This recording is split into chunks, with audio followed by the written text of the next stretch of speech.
नमस्कार, नेपाल लाइभ समाचारमा स्वागत छ। म पुष्पा केसी। सुरुमा मुख्य समाचार शीर्षकहरू। सरकारको नीति तथा कार्यक्रममा संघीयताको सुदृढीकरण र सुशासनलाई प्राथमिकता। स्थानीय निर्वाचन दिगो विकासका लागि आधार तयार भएको उल्लेख। योजना आयोगबाट सिफारिस नभएका योजनालाई बजेट नदिइने। सरकारको नीति तथा कार्यक्रम सकारात्मक भएको पूर्व प्रधानमन्त्री डाक्टर बाबुराम भट्टराईको भनाई। नयाँ कुनै कुरा नभएको एमालेको प्रतिक्रिया। समयको बर्बादी मात्र भएको टिप्पणी। इन्धनको मूल्य वृद्धिमाथि छलफल माग गर्दै संसदमा जरुरी सार्वजनिक महत्त्वको प्रस्ताव दर्ता। अन्य विकल्प हुँदाहुँदै बदनियतपूर्वक गरिएको मूल्य वृद्धिको विषयमा व्यापक छलफलको माग। चाभैलको सेन्ट लरेन्स कलेजका शिक्षकले कक्षा 11मा पढ्ने एक छात्रलाई दुर्व्यवहार गरेको भन्दै विद्यार्थीहरू आन्दोलित। जाहेरी लिने प्रक्रिया अघि बढ्यो। आरोपित प्रहरी निगरानीमा। र बहराइनमा आयोजना हुने एएफसी अन्डर 17 एसियन कप छनौट खेलका लागि खेलतालिका सार्वजनिक। नेपाल सहित थाइल्याण्ड, भियतनाम र चाइनिज ताइपे समूह एफमा। सामान राम्रो छ, ढुक्क हुनुहोस्। थाहा छ त्यसैले त यही लिन आएको। गुणस्तरीय प्लम्बिङको भरपर्दो नाम मार्बल। अब समाचार विस्तारमा। सरकारले आगामी आर्थिक वर्ष 2079-80 का लागि नीति तथा कार्यक्रम सार्वजनिक गरेको छ। सरकारले संघीयताको सुदृढीकरण र सुशासनलाई प्राथमिकतामा राखिने जनाएको छ। मंगलबार संघीय संसदको संयुक्त बैठकमा राष्ट्रपति विद्यादेवी भण्डारीद्वारा प्रस्तुत आगामी आर्थिक वर्षको नीति तथा कार्यक्रममा संघीयताको सुदृढीकरण र सुशासनलाई प्राथमिकतामा राखिने जनाइएको छ। एक रिपोर्ट प्रस्तुत गर्दैछिन् सहकर्मी कमला गुरुङ। नीति तथा कार्यक्रममा उत्पादन, उत्पादकता वृद्धि, खानेपानी तथा विद्युत पहुँच गरिने उल्लेख गरिएको छ। मंगलबार संघीय संसदको संयुक्त बैठकमा राष्ट्रपति विद्यादेवी भण्डारीद्वारा प्रस्तुत आगामी आर्थिक वर्षको नीति तथा कार्यक्रममा सरकारले गरिबीको दरमा कमी गरिने उल्लेख गरेको छ। ठूला तथा महत्वपूर्ण पूर्वाधार निर्माणका लागि उपयुक्त लगानी सार्वजनिक र निजी क्षेत्रसँगको साझेदारमा अघि बढाइने नीति तथा कार्यक्रममा उल्लेख छ। विकास आयोजना कार्यान्वयनलाई सहजीकरण गर्नका लागि नतिजामा आधारित विकास सम्बन्धी छुट्टै कानून निर्माण गरिने उल्लेख छ। ठेक्का पट्टामा आउने समस्यालाई निराकरण गर्न कानूनमा संशोधन गर्नेतर्फ पनि सरकारले नीति तथा कार्यक्रममा उल्लेख गरेको छ। यस्तै सरकारले छिमेकी राष्ट्रसँगको सम्बन्ध थप सुदृढ भएको निष्कर्ष निकालेको छ। राष्ट्रपति भण्डारीले संघीय संसदको संयुक्त बैठकमा प्रस्तुत गरेको सरकारको नीति तथा कार्यक्रममा सो विषय उल्लेख छ। सरकारले वैशाख 30 गते भएको स्थानीय तह निर्वाचनले लोकतान्त्रिक मूल्य र मान्यतामा आधारित समाजवादप्रति प्रतिबद्ध भई दिगो विकासका लागि थप आधार तयार भएको बताएको छ। स्थानीय तहहरू जनताको अधिकार कार्यान्वयन गर्ने निकाय भएकाले यसको निर्वाचन सफल रूपमा सम्पन्न हुनु लोकतन्त्रका लागि खुशीको कुरा भएको राष्ट्रपति भण्डारीको भनाइ छ। यसैगरी सरकारले नीति तथा कार्यक्रममा पूर्व तयारी नभएका तथा राष्ट्रिय योजना आयोगबाट सिफारिस नभएका योजनालाई बजेट नदिने उल्लेख गरिएको छ। सरकारले देशमा पहिचान भएका गरिब तथा विपन्न घर परिवारलाई राज्य सुविधा परिचय पत्र वितरण गर्ने जनाएको छ। राष्ट्रपति भण्डारीबाट प्रस्तुत नीति तथा कार्यक्रममा 2089 सालभित्र दिगो विकासको लक्ष्य प्राप्त गर्ने पनि बताइएको छ। उक्त पत्रसँगै सरकारले गरिब तथा विपन्न घर परिवार लक्षित गरेर सञ्चालन गर्ने सेवा सुविधालाई आबद्ध गरिने पनि नीति तथा कार्यक्रममा उल्लेख गरिएको छ। सरकारले बोझिला सार्वजनिक संस्थानहरूलाई खारेज गर्ने नीति लिएको छ। सक्षम भएको क्षेत्र एवं वित्तीय रूपमा बोझिला सार्वजनिक संस्थानको सुधार गर्ने वा एक आपसमा गाप्ने वा खारेज गर्दै जाने नीति लिनेछ, नीति तथा कार्यक्रममा भनिएको छ। यसैगरी सरकारले घर जग्गा कारोबारलाई कडाई गर्ने भएको छ। सरकारको नीति तथा कार्यक्रममा घर जग्गामा कडाई गरिने जनाइएको छ। सरकारको नीति तथा कार्यक्रममा विशिष्टकृत संस्थाबाट मात्र घर जग्गाको कारोबार गर्ने व्यवस्था गरिने भनिएको छ। अहिले घर जग्गाको कारोबार सबैले गर्दै आएकोमा त्यसलाई रोक्दै सरकारले विशिष्टकृत संस्था अनिवार्य गर्ने नीति लिएको हो। घर जग्गा माथिको लगानी अनुत्पादक क्षेत्र भएको भनी आलोचना भइरहेको समयमा सरकारले यसलाई रोक्ने नीति ल्याएको हो। सरकारले नेपाली उत्पादनलाई प्राथमिकता दिन नयाँ नीति लिने जनाएको छ। प्रस्तुत नीति तथा कार्यक्रममा प्रधानमन्त्री नेपाली उत्पादन तथा उपभोग अभिवृद्धि कार्यक्रम सञ्चालन गरिने उल्लेख छ। यसैगरी सरकारले निजी क्षेत्रबाट सञ्चालित मेक इन नेपाल र मेड इन नेपाल अभियानलाई सहयोग गर्ने भएको छ। सरकारले आगामी 2 वर्षभित्र भूमिहीन, सुकुम्बासी तथा अव्यवस्थित बसोबासीको समस्या समाधान गरिने बताएको छ।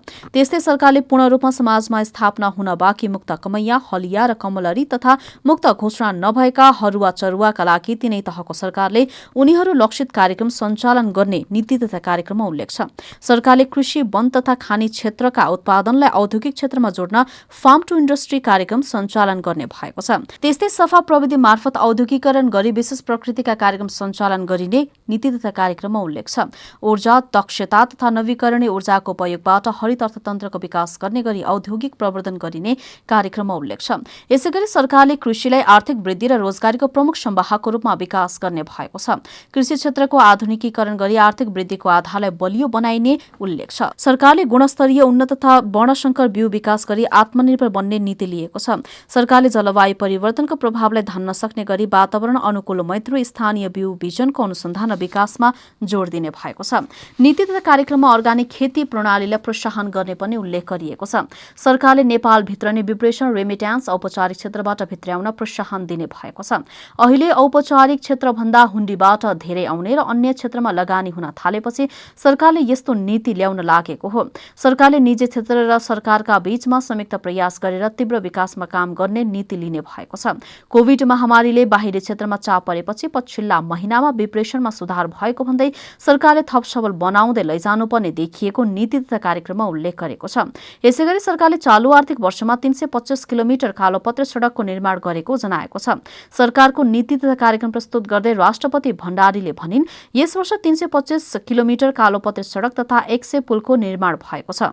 सँगै सरकारले विभिन्न ठाउँमा सिंचाईको व्यवस्था गर्दै 12,600 हेक्टर जमिनमा सिंचाईको सुविधा उपलब्ध गराएको पनि उल्लेख गरेको छ।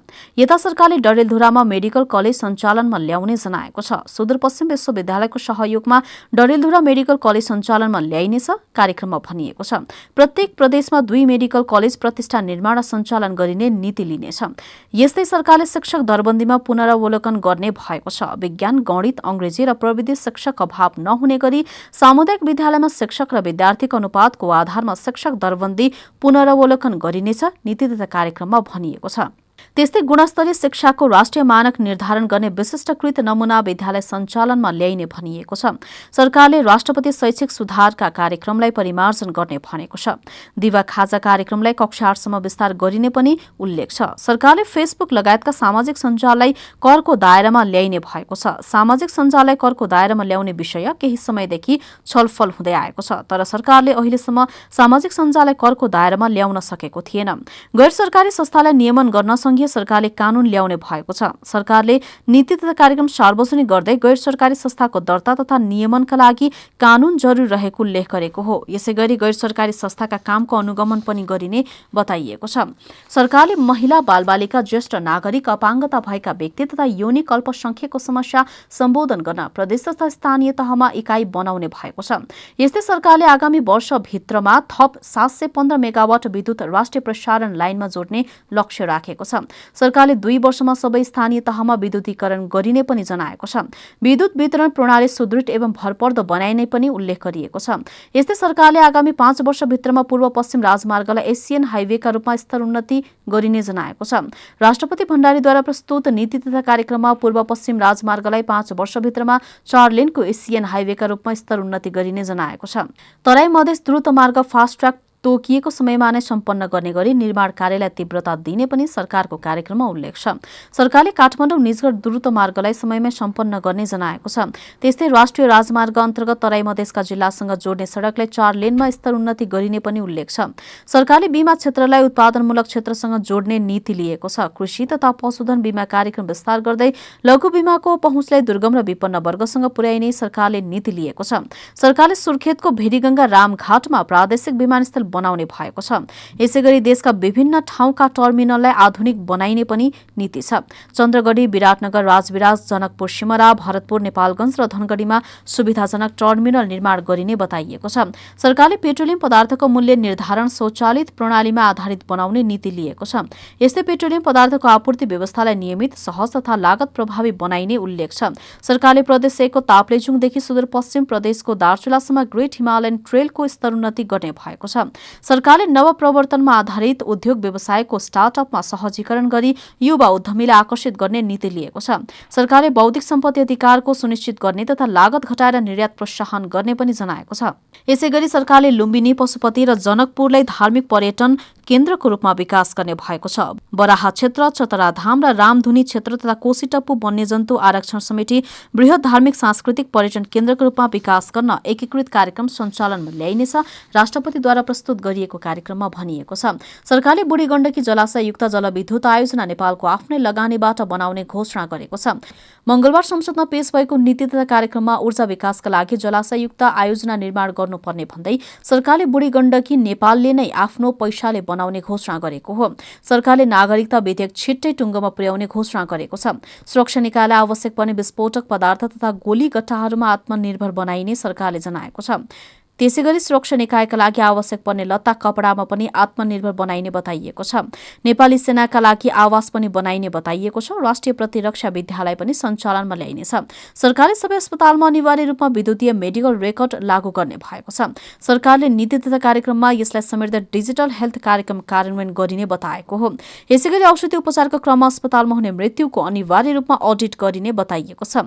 सरकारले सोलुखुम्बुको फाप्लोमा अन्तर्राष्ट्रिय क्रिकेट रङ्गशाला बनाउने भएको छ। त्यस्तै धुर्म सुन्तलीले निर्माण थालेको चितवनको गौतम बुद्ध अन्तर्राष्ट्रिय क्रिकेट मैदानलाई पनि पूरा गरिने सरकारको नीति तथा कार्यक्रममा उल्लेख छ। साथै नीति तथा कार्यक्रममा खेलकुद विश्वविद्यालय निर्माणका लागि सम्भाव्यता अध्ययन गरिने र प्रदेशमा खेल ग्राम बनाइने उल्लेख छ। चितवनको भरतपुर महानगरपालिकाको मेयरमा नेकपा माओवादी केन्द्रकी रेणु दाहाल विजयी भएकी छिन्। उनले नेकपा एमालेका उम्मेद्वार विजय सुवेदीलाई 12,000 भन्दा बढी मतले हराइन्। दाहाल दोस्रो कार्यकालका लागि भरतपुरको मेयर निर्वाचित भएकी हुन्। दाहालले 52,030 मत ल्याउँदा उनका निकटतम प्रतिद्वन्दी एमालेका सुवेदीले 39,581 मत ल्याएका छन्। दाहाल र सुवेदी बीचको मतान्तर 12,449 रहेको छ। मेयर पदका स्वतन्त्र उम्मेद्वार जगन्नाथ पौडेलले 14,728 मत पाए। उपमेयरमा नेपाली कांग्रेसका चित्रसेन अधिकारी विजय भए। अधिकारीले 52,803 मत ल्याउँदा उनका निकटतम प्रतिद्वन्दी राप्रपाकी हिमला गुरुङले 30,612 मत ल्याइन्। भरतपुर महानगरपालिकाको मेयरमा दोस्रो पटक निर्वाचित भएपछि दाहालले आफूले 5 वर्ष गरेको कामको अनुमोदन भएको बताएकी छिन्। उनले अब आफ्नो अन्तिम कार्यकाल भएकाले यसपटक पाएको अवसरको सदुपयोग गर्ने बताइन्। अवसरलाई 1 सेकेन्ड पनि खेर नफालेर जनतालाई निराश हुन नदिने उनको प्रतिबद्धता छ। 5 वर्षमा राम्रो अनुभव हामीले प्राप्त गर्यौं र त्यो अनुभवको आधारमा अबको 5 वर्ष यो अन्तिम कार्यकाल हो मेरो। यो चाहिँ स्थानीय तहको अब एउटा नेतृत्व प्रमुखको हिसाबले मेरो अन्तिम पटकका लागि जो मैले अवसर पाएको छु, यो अवसरलाई मैले 1 सेकेन्ड पनि खेर नफालेर दिलो ज्यानले आफ्नो क्षमताले भ्याएसम्म मैले जनतालाई निराश हुन दिने छैन। यो 5 वर्षमा जसरी गर्व गर्नुभएको छ महानगरवासी जनसमुदायले आफ्नो महानगरपालिकाको प्रमुख, मेयर, जनताको एउटा प्रतिनिधि आफूले खोजे अनुरूपको पाएको एउटा अनुभूति गरेर जुन अभिमत अहिले उहाँहरूले जाहेर गर्नुभएको छ मतद्वारा, त्यो आउने कार्यकालमा अझ बढी मैले चाहिँ एउटा थप जिम्मेवारी बोधका साथ म अगाडि बढ्नेछु र महानगरपालिकालाई देशकै एउटा हेर्न लायक, गर्व गर्न लायक र देशकै एउटा नमुना, एउटा स्मार्ट सिटीको जो संकल्प छ त्यसलाई पूरा गर्नेछु भन्ने म प्रतिबद्धता व्यक्त गर्न चाहन्छु। यता वीरगञ्ज महानगरपालिकाको प्रमुखमा जनता समाजवादी पार्टीका राजेश मानसिंह विजयी भएका छन्। उनले 46,215 मत प्राप्त गरे। उनका निकटतम प्रतिस्पर्धी नेकपा एमालेका विजय कुमार साराबागीले 23,671 मत प्राप्त गरे। सराबागी महानगरका निवर्तमान मेयर हुन्। यसैगरी उपप्रमुखमा नेपाली कांग्रेसका इम्तियाज आलम निर्वाचित भए। उनले 25,158 मत ल्याए। उनका निकटतम प्रतिस्पर्धी लोकतान्त्रिक समाजवादी पार्टीका पुरुषोत्तम लाल झाले 6,719 मत प्राप्त गरे। वीरगञ्जमा एमाले र लोसपा तथा सत्ता गठबन्धनको चुनावी तालमेल थियो। प्रतिनिधि सभाका सांसदहरूले पेट्रोलियम पदार्थमा भएको मूल्य वृद्धिको विषयमा संसदमा जरुरी सार्वजनिक महत्त्वको प्रस्ताव दर्ता गराएका छन्। प्रतिनिधि सभा सदस्य विशाल भट्टराई, प्रस्तावक र सांसदहरू यज्ञराज सुनवार, गणेश कुमार पहाडी, राजेन्द्र प्रसाद लिङदेन र दुर्गा पौडेल समर्थक रहेर संसद सचिवालयमा उक्त प्रस्ताव दर्ता गराएका हुन्। जनताको ढाड सेक्ने गरी प्रचलित नियम कानून निर्देशिका विपरीत अन्य विकल्प हुँदाहुँदै बदनियतपूर्वक गरिएको मूल्य वृद्धिको विषयमा प्रतिनिधि सभामा व्यापक छलफलको माग गर्दै प्रस्ताव दर्ता गरिएको हो। नेपालको संविधानले परिकल्पना गरेको समाजवाद उन्मुख स्वतन्त्र र समृद्ध अर्थतन्त्रको विकास गर्ने राज्यको आर्थिक उद्देश्यमा वर्तमान सरकारको अदूरदर्शिता र गैर जिम्मेवार गतिविधिका कारण आघात पुगेको प्रस्तावमा उल्लेख छ। अर्थतन्त्रका प्रमुख परिसूचकहरू उत्पादन, उपभोग, बचत, लगानी, शोधान्तर, बचत, भुक्तानी, सन्तुलन उत्तोलन, व्यापार, कुल गृहस्थ उत्पादन, कुल राष्ट्रिय उत्पादन जस्ता पक्षमा सरकारले यथेष्ट ध्यान पुर्याउन नसक्दा अर्थतन्त्र थप धराशयी हुन पुगेको सांसदहरूले उल्लेख गरेका छन्। उद्योग वाणिज्य तथा आपूर्ति मन्त्रीले मूल्य वृद्धिका कारण जनताको जनजीविकामा पर्न गएको असरबारे जिम्मेवार भएर छलफल गर्नुको सट्टा बेमौसमी रूपमा नेपाल आयल निगमको निजीकरण गर्ने कुरा उठाइरहेको पनि उनीहरूले उल्लेख गरेका छन्।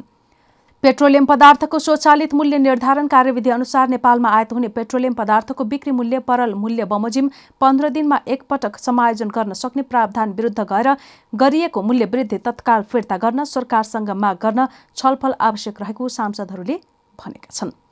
पूर्व प्रधानमन्त्री तथा जसपाका संघीय परिषद अध्यक्ष डाक्टर बाबुराम भट्टराईले सरकारको नीति तथा कार्यक्रम सकारात्मक भएको बताएका छन्। मंगलबार संघीय संसद भवन परिसरमा प्रतिक्रिया दिँदै उनले नीति तथा कार्यक्रम सुधारको संकेत गरिएको बताए। आर्थिक विकास र समृद्धिलाई केन्द्रमा राखिएको छ, तर मेरो विचारमा सामान्य सुधारले पुग्दैन। भट्टराईले भने सुधारात्मक कुरा सकारात्मक छन् तर पर्याप्त छैन। नीति तथा कार्यक्रम समग्रमा सकारात्मक छ। यसमा केही महत्त्वपूर्ण सुधारहरूका सङ्केतहरू गरिएका छन् र आर्थिक विकास समृद्धिलाई केन्द्रमा राखेर त्यसको प्राथमिकरणका कुराहरू पनि सकारात्मक छन्। तर मेरो आफ्नो निजी विचार चाहिँ यति सामान्य सुधारले मात्रै पुग्दैन। नेपालको राज्यका जुन गम्भीर प्रकृतिका संरचनात्मक समस्या छन् तिनको समाधान गर्ने हो भने आँट गर्नुपर्छ भन्ने मेरो सुझाव थियो। यस्तै नेकपा एमालेका सचिव एवं प्रतिनिधि सभा सदस्य योगेश भट्टराईले सरकारले ल्याएको नीति तथा कार्यक्रममा नयाँ कुनै कुरा नभएको बताएका छन्। मंगलबार संचारकर्मीहरूलाई प्रतिक्रिया दिने क्रममा उनले यस्तो बताएका हुन्। भट्टराईले नीति तथा कार्यक्रम परम्परागत रहेको बताए। भट्टराईले नीति तथा कार्यक्रम समयको बर्बादी मात्र भएको टिप्पणी गरेका छन्।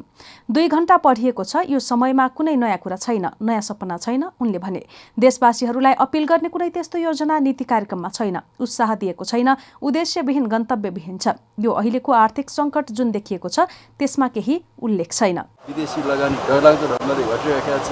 राजस्व सङ्कलन चाहिँ लक्ष्यमा पुग्न सकिरहेको छैन। पुँजीगत खर्च 10 महिनामा 30% भन्दा माथि उठेको छैन। यी तमाम परिसूचकहरू जो हामीले अस्ति छलफलमा दिएका थियौँ, यो नीति कार्यक्रममा त्यसलाई सम्बोधन गर्ने गरी कुनै आउला, कुनै विकल्पहरू आउला भन्ने हामीले सोचेका थियौँ, तर त्यसमा कुनै विकल्पहरू सरकारको तर्फबाट आएको छैन। त्यसैले मलाई लाग्छ कि आउने वर्ष एउटा डरलाग्दो आर्थिक सङ्कट हामीले सामना गर्नुपर्नेछ। मुलुक त्यता जाँदैछ र मैले अस्ति पनि भनेको थिएँ, यो सरकार जति समय बस्छ त्यति मुलुकको आर्थिक र अन्य विकासको हिसाबले एउटा समयको बर्बादी बाहेक के होइन। यो नीति कार्यक्रम पनि त्यो समयको बर्बादी। यस्तै पूर्व अर्थमन्त्री तथा एमाले सांसद सुरेन्द्र पाण्डेले नीति तथा कार्यक्रम हावादारी रहेको बताए। मंगलबार संघीय संसदमा प्रस्तुत नीति तथा कार्यक्रमबारे पत्रकारसँग टिप्पणी गर्दै उनले उक्त कुरा बताएका छन्। उनले भने लेख्न चाहिँ सबै लेखेको छ, छुटेको केही छैन, तर यो कार्यान्वयन हुन 25 खर्ब लाग्छ अनि यो हावादारी होइन त। काठमाडौँको चावहिल स्थित सेन्ट लरेन्स स्कुलका शिक्षकले दुर्व्यवहार गरेको भन्दै विद्यार्थीले प्रदर्शन गरेका छन्। विद्यार्थीले प्रदर्शन गरेपछि प्रहरीले घटनालाई गम्भीरताका साथ लिँदै कारबाही प्रक्रिया अघि बढाउने तयारी सुरु गरेको छ। पीडित भनिएका छात्राका अभिभावकलाई समेत प्रहरीले घटनाबारे जानकारी गराएर प्रहरी वृत्त गौशालामा आउन आग्रह गरिसकेको छ।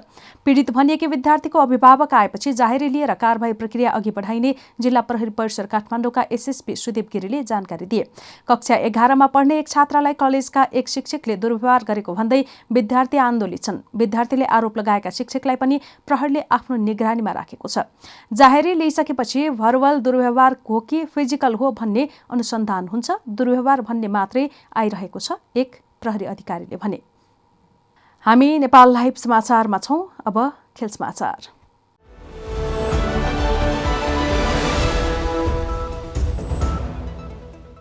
बहराइनमा आयोजना हुने एएफसी अन्डर 17 एसियन कप छनौट खेलका लागि एएफसीले तालिका सार्वजनिक गरेको छ। एएफसीले मंगलबार सार्वजनिक गरेको तालिका अनुसार नेपाल समूह एफमा परेको छ। 4 टोली रहेको समूहमा नेपालसहित थाइल्याण्ड, भियतनाम र चाइनिज ताइपे रहेका छन्। एएफसीले जारी गरेको तालिका अनुसार नेपाल सम्मिलित समूहका छनौट खेल भियतनाममा अक्टोबर 1 देखि 9 सम्म हुने तालिका रहेको छ। सिंगल राउन्ड रोबिनको आधारमा हुने खेलको समूह विजेताले बहराइनमा आयोजना हुने एसियन कपमा स्थान बनाउनेछन्। एएफसीले छनौट खेल्न लागेका एसियाली 44 राष्ट्रलाई 10 समूहमा विभाजन गरेर मंगलबार तालिका सार्वजनिक गरेको हो। 10 समूह अन्तर्गत समूह डी सम्म 5 टोली रहेका छन्। यस्तै अन्य समूहमा 4 टोली समावेश गरिएको छ। एसियाली पावर हाउस समूह ए मा अटाएको छ भने छिमेकी भारत समूह डी मा समावेश छ। सँगै अर्को दक्षिण एसियाली राष्ट्र मालदिप्स पनि समूह डीमा नै रहेको छ। यस्तै भुटान र बंगलादेश समूह ईमा छन् भने श्रीलङ्का समूह जेमा समावेश छ। हरेक समूहको विजेताले बहराइनको यात्रा तय गर्नेछ। यस्तै समूहको दोस्रो हुने उत्कृष्ट 5 टोलीले समेत एसियन कप खेल्नेछ। AFC अन्डर 17 एसियन कपमा 16 टोलीले प्रतिस्पर्धा गर्नेछन्। सामान राम्रो छ, ढुक्क हुनुहोस्। थाहा छ त्यसैले त यही लिन आएको। गुणस्तरीय प्लम्बिङको भरपर्दो नाम मार्बल। नेपाल लाइभ समाचार सकिएको छ। समाचारको अन्त्यमा मुख्य समाचारका शीर्षकहरू फेरि एकपटक। सरकारको नीति तथा कार्यक्रममा संघीयताको सुदृढीकरण र सुशासनलाई प्राथमिकता। स्थानीय निर्वाचन दिगो विकासका लागि आधार तयार भएको उल्लेख। योजना आयोगबाट सिफारिस नभएका योजनालाई बजेट नदिइने। सरकारको नीति तथा कार्यक्रम सकारात्मक भएको पूर्व प्रधानमन्त्री डाक्टर बाबुराम भट्टराईको भनाई। नयाँ कुनै कुरा नभएको एमालेको प्रतिक्रिया। समयको बर्बादी मात्र भएको टिप्पणी। इन्धनको मूल्य वृद्धिमाथि छलफल माग गर्दै संसदमा जरुरी सार्वजनिक महत्त्वको प्रस्ताव दर्ता। अन्य विकल्प हुँदाहुँदै बदनियतपूर्वक गरिएको मूल्य वृद्धिको विषयमा व्यापक छलफलको माग।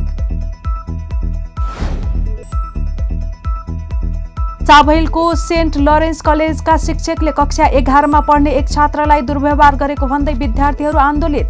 जाहेरी लिने प्रक्रिया अघि बढ्यो। आरोपित प्रहरी निगरानीमा।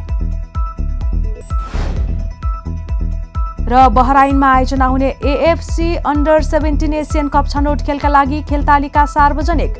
नेपालसहित थाइल्याण्ड, भियतनाम र चाइनिज ताइपेई समूह एफमा। नेपाल लाइभ समाचार आज यति नै। हाम्रा अन्य कार्यक्रम नेपाल लाइभको Facebook page, YouTube channel, Twitter र हाम्रो वेबसाइट नेपाललाइभ.com मा पढ्न र हेर्न सक्नुहुनेछ। नमस्कार।